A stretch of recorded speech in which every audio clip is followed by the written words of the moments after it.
संविधान बचाओ,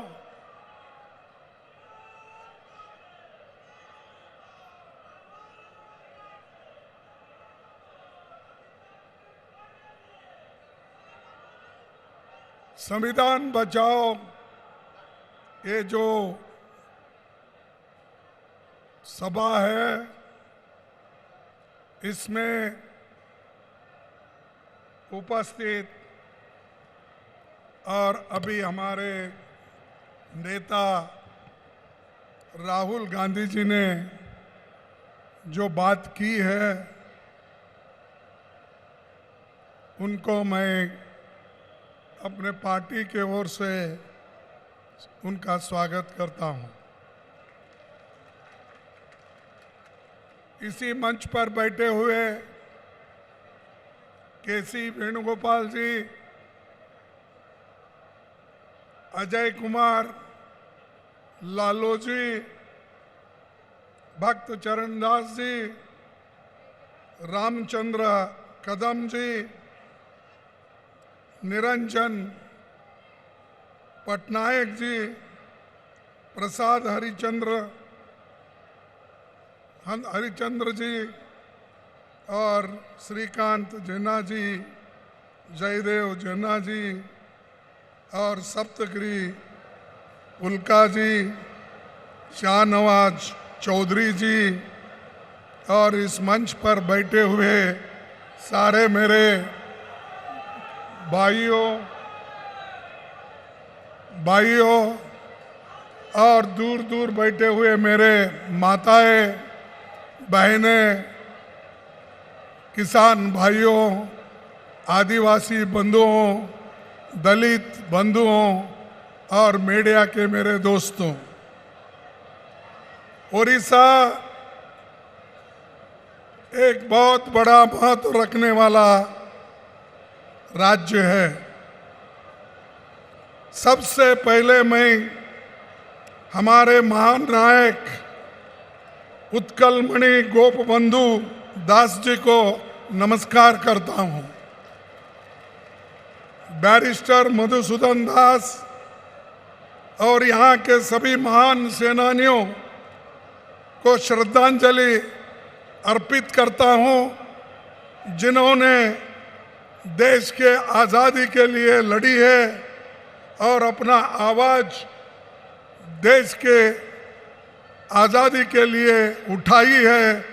उन सब को मैं श्रद्धांजलि अर्पित करता हूं और उन सब को मैं नमन करता हूं। Congress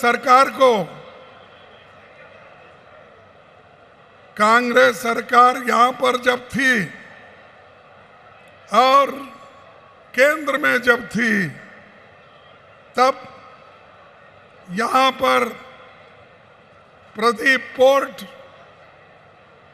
Rourkela steel plant, Hirakud, NALCO, NTPC, Chilka naval academy, Mancheswar में रेल कोच फैक्ट्री, कोरपुत में HAL ऑर्डिनेंस फैक्ट्री, ये सारी चीजें अगर किसी ने बनाई है वो कांग्रेस पार्टी ने बनाई है।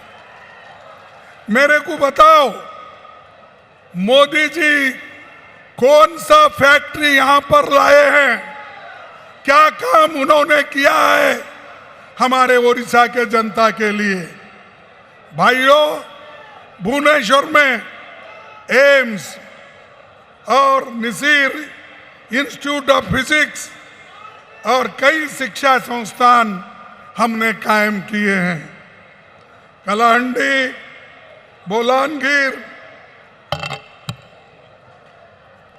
बोलानगिर और कुर्तापूत केपी के जिलों में ट्रांसफॉर्मेशन की योजना बनाई है।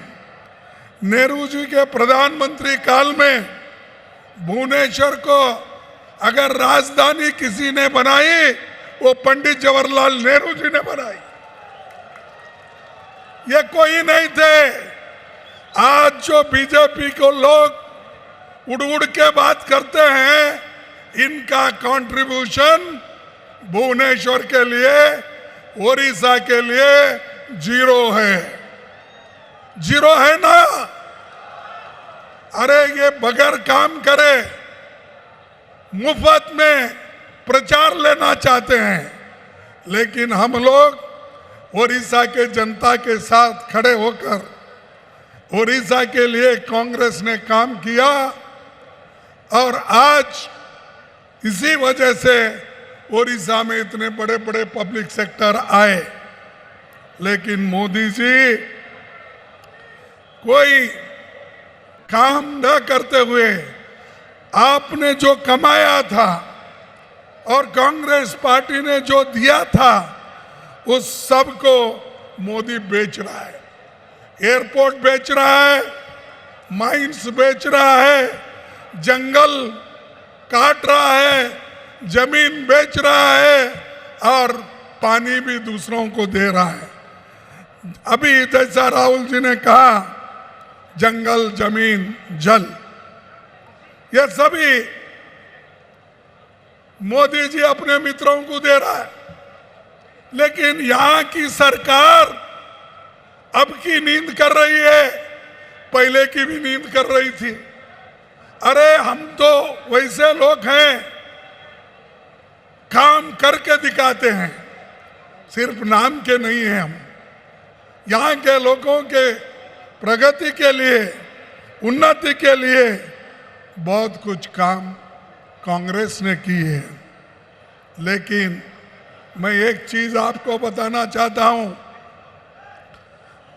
55 साल हमारी गवर्नमेंट थी, केंद्र में 160 पब्लिक सेक्टर्स हमने बनाया। कितने बनाया? 160। और 160 में उन्होंने अब तक कम से कम 23 पब्लिक सेक्टर्स, बड़े कारखाने मोदी ने बेच डाला। मोदी का काम यही है, कमाओ आप, खर्च करेंगे हम, बेचेंगे हम, खाएंगे हम। तो इसीलिए इनको सबक सिखाना जरूरी है। और जब तक मैं ये कहना चाहता हूं, अगर ओडिशा कांग्रेस को जीत दिलाएगी तब पूरे हिंदुस्तान में कांग्रेस का राज्य बनेगा, यह आप ध्यान में रखिए। और कौन से भी बीजेपी हमेशा ये करती है कि पहले तो चीफ मिनिस्टर चुनती है, उसके साथ ही साथ अदानी अंबानी पीछे लगते हैं। कौन सी जमीन अच्छी है, कौन सी खनन अच्छी है, कौन सी जगह अच्छी है, कहाँ पावर प्लांट बनाना है, ये ढूंढते रहती है।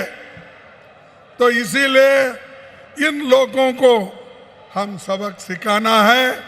और मुझे मालूम है कि ओडिशा के लोग मजबूत हैं और ऐसे बीजेपी को सबक सिखाएगी, जरूर सिखाएगी।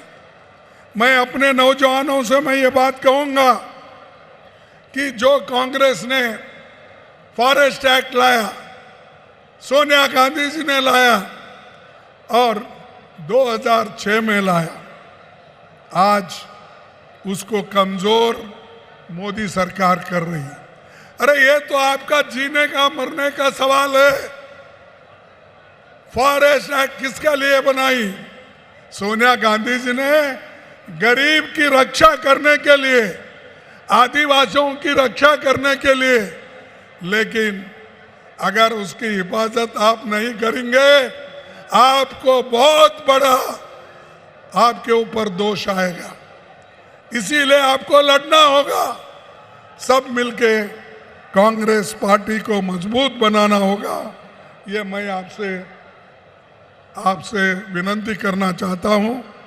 और उसी के साथ मैं परसों छत्तीसगढ़ गया था। मैं छत्तीसगढ़ गया था, वहां भी यही है, जितने भी आदिवासी के लोगों के जमीन है, जंगल है, वो काटने शुरू किए हैं, क्योंकि इंडस्ट्री के नाम पे वो जंगल हर जगह काटते जा रहे हैं।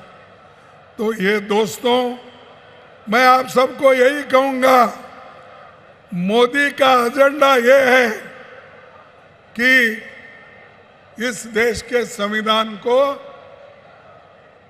खत्म करना। वो कहते थे 400 पार तुम सीट दो, इस बार 400 पार आएंगे, तुम अगर सीट देंगे तो हम संविधान बदलेंगे, ये उनका वायदा था।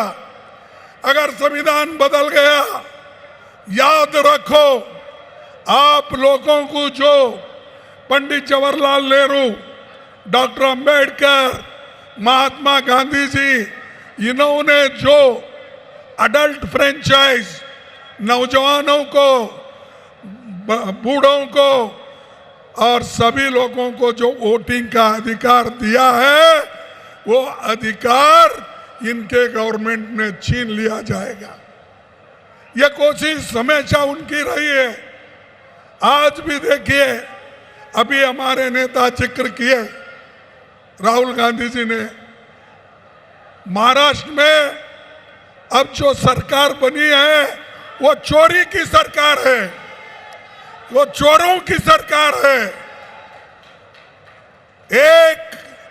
85 लाख वोट को बदलकर वहां पर उन्होंने अपनी सरकार बनाई बीजेपी वाले।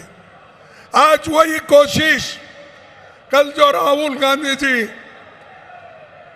बिहार गए थे, आप देखे होंगे बिहार में जो बहुत बड़ी रैली हो गई, वहां पर 7 करोड़ वोटर में से 2 करोड़ वोटर्स को वो काट रहे हैं। क्या ऐसी सरकार आपको चाहिए? क्या ऐसे लोग चाहिए? क्या इससे लोकतंत्र बचेगा? बचेगा लोकतंत्र? तो ऐसे गद्दारों को हम निकाल देना चाहिए, उनको सबक सिखाना चाहिए। अगर आप सबक नहीं सिखाएंगे, अपने पैरों पे आप कुराड़ी मार लेंगे। ये लोकतंत्र है, इसीलिए आप इतने लोग अब आए हैं। ये लोकतंत्र है, इसीलिए आदिवासी को रिजर्वेशन मिला है। ये लोकतंत्र है, संविधान है, इसीलिए शेड्यूल कास्ट को आज उनको भी रिजर्वेशन मिला है। और समानता, शिक्षण, स्वास्थ्य, ये सब चीजें संविधान के वजह से सबको मिला है, सब लोगों को मिला है। इसको अगर बचाना है, आप लोग एक होना, मजबूत रहना। हाल ही में मैं सुना, देखो सुनिए बाबू, सुनिए, तुमको भी बोलने में आसानी होगा कि जो बीजेपी सेक्युलर और सोशलिज्म इस शब्द को कॉन्स्टिट्यूशन से हटाना चाहती है। क्यों हटाना चाहती है? अरे उनके संविधान में तो, उनके जो पार्टी की संविधान है उसमें सेक्युलर सोशलिज्म लिखा हुआ है। और 1980 में उन्होंने जो संविधान बनाया उसमें ये उन्होंने लिखा है, हम भी संविधान में जो लिखा है उसका पालन करते हैं। अरे कहाँ पालन करते हो? हर जगह आरएसएस और बीजेपी ऐसे बातें कहते हैं, गरीबों के खिलाफ कहते हैं, संविधान के खिलाफ कहते हैं। इसीलिए मेरा नौजवानों से एक नम्र विनती है, आप जागो, उठो, संविधान की रक्षा करो, तभी तुम बचेंगे। नहीं तो ये लोग बीजेपी के लोग ये हर समाज को बांट रहे हैं, हर धर्म को बांट रहे हैं। अगर धर्म में झगड़ा लगाने की कोशिश ये क्यों कर रहे हैं कि हम लोगों को ये चाहते हैं कि इनका बंटवारा करो। भाइयों, हम तो संविधान बचाने के लिए आए हैं और राहुल गांधी जी भारत जोड़ो यात्रा उन्होंने कन्याकुमारी से कश्मीर तक की। क्यों किया? कि उन्होंने इस संविधान को बचाने के लिए, देश को एक करने के लिए उन्होंने किया। मणिपुर से बंबई तक उन्होंने पद यात्रा की। वो क्यों किया? कि संविधान को बचाने के लिए, न्याय दिलाने के लिए। अगर आप लोग इसमें शामिल नहीं होंगे तो बहुत बड़ा नुकसान हम लोगों का होगा, उनका नहीं। इसीलिए भाइयों, मैं आपसे यही कहूंगा कि आज मोदी हमेशा ईडी, सीबीआई, इनकम टैक्स, ये सब चीजें करने का काम कर रही है, लेकिन आपको डरना नहीं है। आप डरेंगे तो मरेंगे, आप डरेंगे तो मरेंगे। अगर आपको जीना है तो डरना नहीं, काम करना है। उसी के साथ मैं आपको यहाँ पर एक बात कहने आया हूँ, जो अब राहुल जी आवाज उठाए थे, अब सुप्रीम कोर्ट ने भी डायरेक्शन दिया है। सुप्रीम कोर्ट ने क्या डायरेक्शन दिया है? पहले वोटर लिस्ट बनाते वक्त वहां पर Aadhaar card, voter ID card, ration card ये वो नहीं लेना चाहते थे, लेकिन सुप्रीम कोर्ट ने बोला कि आधार कार्ड भी चलेगा, राशन कार्ड भी चलेगा। किसी इस डॉक्यूमेंट को आप लिस्ट में डालो और लिस्ट में डालकर वोटर लिस्ट बनाइए। भाइयों, आप तमाम लोगों को मैं एक बात कहना चाहता हूं। मोदी जी कितने झूठ बोलते हैं, बीजेपी कितनी झूठ बोलती है। उन्होंने ये जो हिंदुस्तान पाकिस्तान का युद्ध हो रहा था,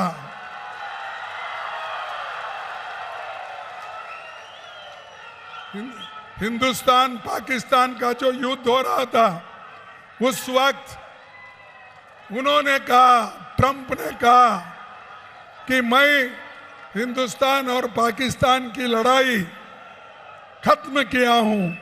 मैं उनको कहा हूं कि ये लड़ाई बंद करो, उन्होंने फौरन बंद किया। ऐसा ट्रंप 16 बार बोले, मोदी उसको कुछ भी उत्तर नहीं दिए। और क्यों नहीं दिए? उनके पास ट्रंप के खिलाफ बोलने की हिम्मत नहीं थी। जब उनके पास हिम्मत नहीं है, ऐसे लोग देश की हुकूमत नहीं कर सकते। जिसके पास ताकत नहीं, जो आदमी ताकत से नहीं लड़ता, उस आदमी को इस देश के ऊपर, जिस देश का रक्षण करने की हिम्मत नहीं है, उनको हम कभी लीडर नहीं मानेंगे। और दूसरी बात, यहाँ पर जो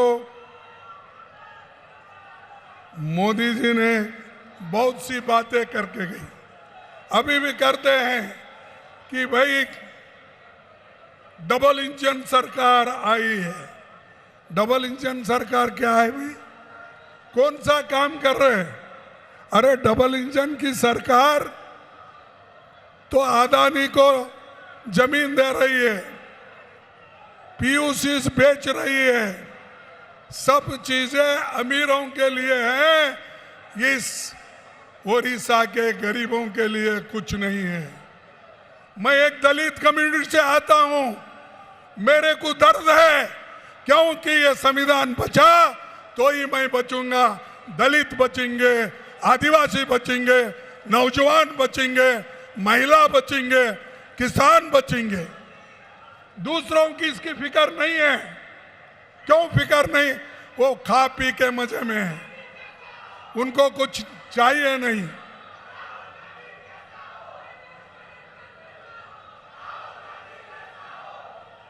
अरे जरा चुप बैठो भाई, बाद में तुम्हारा जोश दिखाओ। इलेक्शन आ रहे हैं नजदीक, उस इलेक्शन में अगर जीत के आए तो हम आपके ऐसे 100 ललकार सुनेंगे। थोड़ा पहले सुनने का सीखो भाइयों। और एक बात आपको ये कहूंगा कि राहुल जी मणिपुर गए तो मोदी क्यों नहीं गए भाई? मोदी क्यों नहीं गए? आज तक नहीं गए। 42 विदेश देशों में उन्होंने घूमा, 42 देशों में आज तक गए हैं। अभी भी 8 राष्ट्र का घूम रहे हैं, मालदीव्स को जा रहे हैं। अरे ये सब देशों को आप जा सकते हो, क्यों मणिपुर नहीं जाते? वहां रेप हो रहे हैं, घर जलाए जा रहे हैं, बच्चों की शिक्षा नहीं है, स्कूल बंद है। ये सब हो रहा है, मोदी उधर पैर नहीं रख रहे। इतने जहाज है उनके पास, क्या उनको 1-2 घंटे टाइम नहीं मिलता?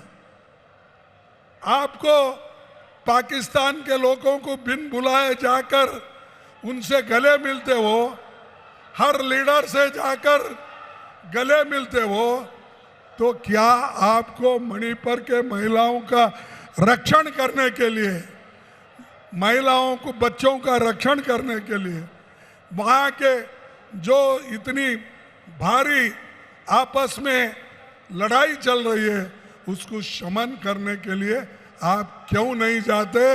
ये मैं पूछता हूँ। लेकिन उनको देश के बारे में हमदर्दी नहीं है, उनको सिर्फ गले में मेरे को कौन बुलाकर कौन वो उनका देश का हार डालेगा, किस देश में जाके मैं वो सर्वोच्च पद लेऊं, इसमें ज़्यादा उनका ध्यान है। और मैं आपसे ये कहना चाहता हूँ कि ये उनके पास उधर जाने की हिम्मत नहीं है और वो जाना भी नहीं चाहते। और मैं खास करके SC ST और अल्पसंख्यक समुदाय के उनके भय को निकालना चाहता हूँ।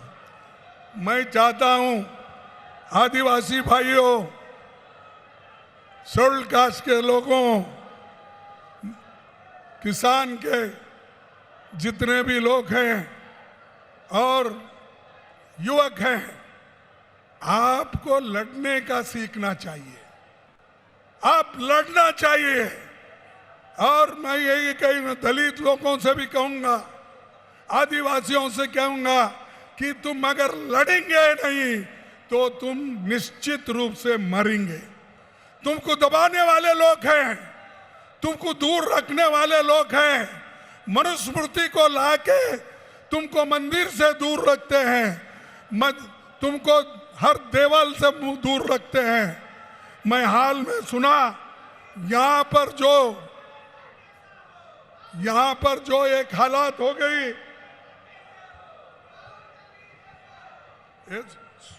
देखो यहाँ पर सुनो, हाल ही एक खबर मुझे मिली है, उड़ीसा के गंजाम डिस्ट्रिक्ट में 2 दलित लोगों को पीटा गया। 2 दलित लोगों को पीटा गया, बाल काटे गए, 2 किलोमीटर तक घुटने पर उनको चलाने की कोशिश की और घास खाने, गंदा नाली का पानी पीने के लिए मजबूर किया। क्या ये चाहते हैं? अरे इसके ऊपर आप जोर लगाओ, कहो, लड़ो। वो छोड़कर अगर हम छोटी मोटी बात करते नहीं तो मर जाएंगे। ये लोगों को, दलितों की हालत बीजेपी सरकार में है, यहाँ के सरकार में है। हमारी पार्टी लड़ रही है, हमारी पार्टी सत्याग्रह कर रही है, हमारी पार्टी हर जगह एजिटेशन कर रही है, लेकिन सरकार सो गई है। सरकार को उठाना होगा, जो चाहे उस मंत्र से उठाओ, तभी वो उठेंगे। और शेड्यूल कास्ट की हालत अगर उड़ीसा में ऐसी है तो आप ध्यान में लो, कल के दिन किसी और जगह ऐसा ही होगा। भाइयों, एक ऑफिसर को भी बीजेपी वालों ने मारा। अरे ऑफिसर को मारते हैं, दलितों को मारते हैं। अगर ये चीज यहाँ पर चलते गया तो कोई गरीब नहीं बचेगा, कोई दलित नहीं बचेगा। इसीलिए आपको ठीक ढंग से काम करना है। मैं एक रिपोर्ट पढ़ा, विधानसभा 29 मार्च 2025 को यहाँ के उपमंत्री ने विधानसभा में एक स्टेटमेंट दिया है। 11 महीने में 28,000 महिलाओं पर और बच्चों पर अत्याचार हुए। कितने? 11 महीने में 28,000 महिलाओं और बच्चों पर अत्याचार हुए। इसके खिलाफ लड़ो। ये लड़े तो ही हमारे लोग जागृत होंगे, महिला जागृत होगी, लड़ने की शक्ति आ जाएगी। तो इसीलिए आप सभी लोग, चाहे वो Gopalpur bridge Ganga gang rape हो, चाहे वो हमारे फैक्ट फाइंडिंग कमेटी कांग्रेस की भेजे थे, वो रिपोर्ट भी आया है, हम देखेंगे।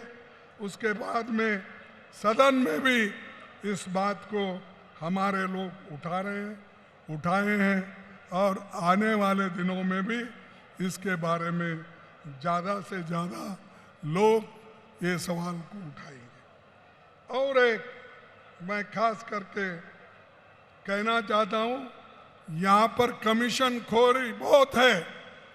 अरे सैंड बेचते हैं, फॉरेस्ट बेचते हैं, हर चीज बेचने का, कमीशन खाने का। तो ऐसे बीजेपी के लीडरों को, गुंडों को आपको ठीक करना होगा। जैसा ठीक करना है वैसा ठीक करो। आप कहेंगे ठीक करे तो हमको जेल में डालेंगे, जेल में डालेंगे तभी तो आप लोग लड़ते रहना है अपने हकूक के लिए। जब आजादी के लिए हमारे लोग, लाखों लोग जेल गए, फांसी पे चढ़े, अपने बच्चों की जब स्कूल बंद कर दिए, तो क्या वो नहीं लड़े? किनके लिए लड़े?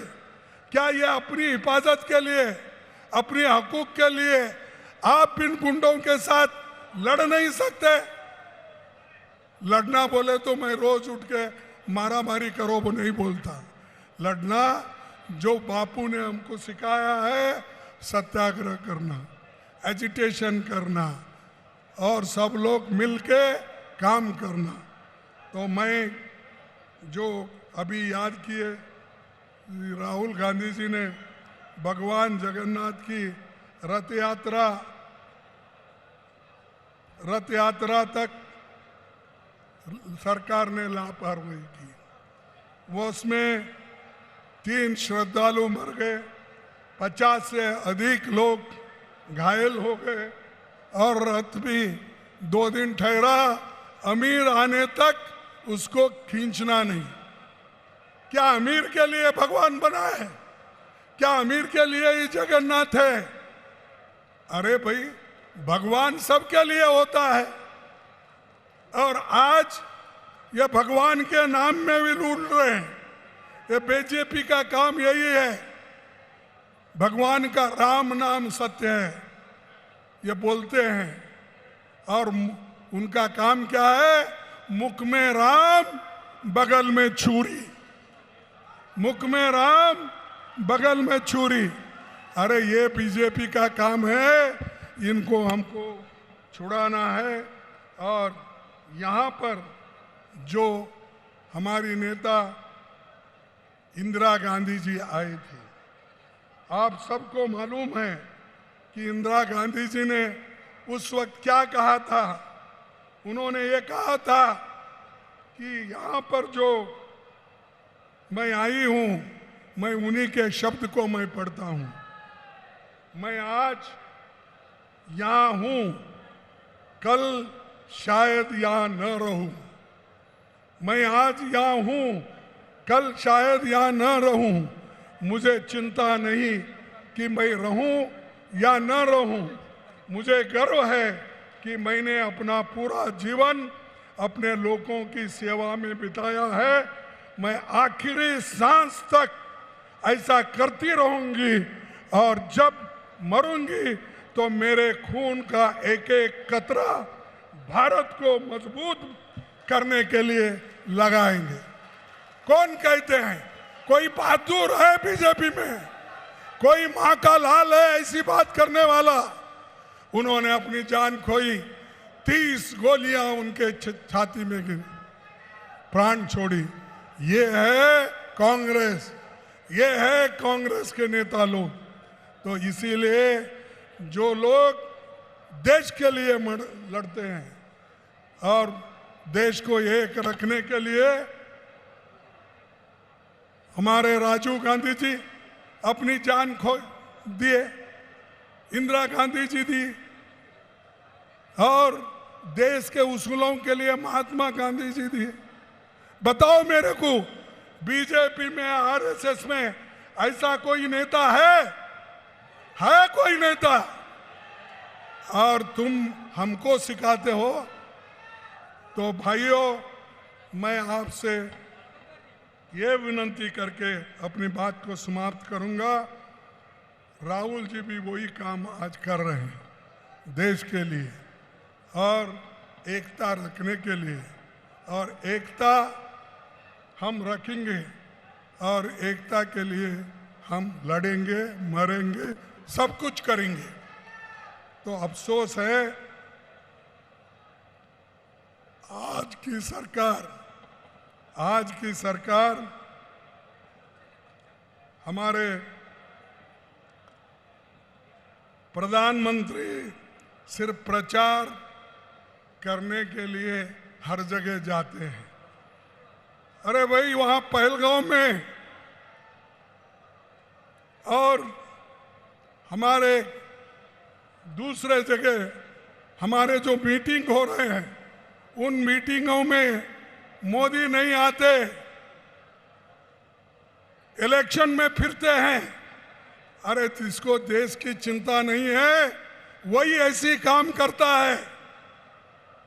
इसलिए आप लोगों को गौर से सुनना है, काम करना है।